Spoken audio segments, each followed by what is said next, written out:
بسم اللہ الرحمن الرحیم۔ السلام علیکم۔ ام المومنین سلمہ رضی اللہ عنہ کہتی ہیں رسول اللہ صلی اللہ علیہ وآلہ وسلم ابو سلمہ رضی اللہ عنہ کے پاس آئے۔ ان کی آنکھیں کھلی رہ گئی تھیں۔ آپ صلی اللہ علیہ وآلہ وسلم نے انہیں بند کر دیا۔ یہ دیکھ کر ان کے خاندان کے کچھ لوگ رونے پیٹنے لگے۔ آپ صلی اللہ علیہ وآلہ وسلم نے فرمایا، تم سب اپنے حق میں صرف خیر کی دعا کرو، کیونکہ جو کچھ تم کہتے ہو فرشتے اس پر آمین کہتے ہیں۔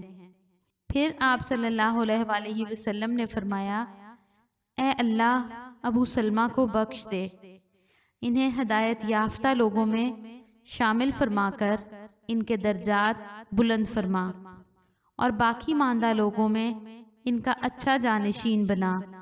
اے سارے جہان کے پالنہار، ہمیں اور انہیں سبھی کو بخش دے، ان کے لیے قبر میں کشادگی فرما اور ان کی قبر میں روشنی کر دے۔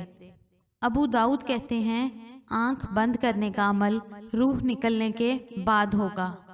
ابو داؤد کہتے ہیں، میں نے محمد بن نعمان مکری سے سنا، وہ کہتے ہیں میں نے ابو میسرہ سے جو ایک عابد شخص تھے سنا، وہ کہتے ہیں کہ میں نے جعفر معلم کی آنکھ جو ایک عابد آدمی تھے مرتے وقت ڈھانپ دی، تو ان کے انتقال والی رات میں نے ان کو خواب میں دیکھا۔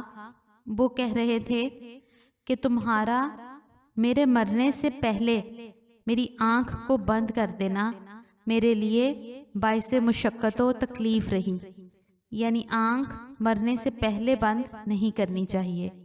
ویڈیو پسند آئے تو اس کو لائک اور شیئر ضرور کریں، اور ہمارے چینل اسلامک پورٹل کو ضرور سبسکرائب کریں۔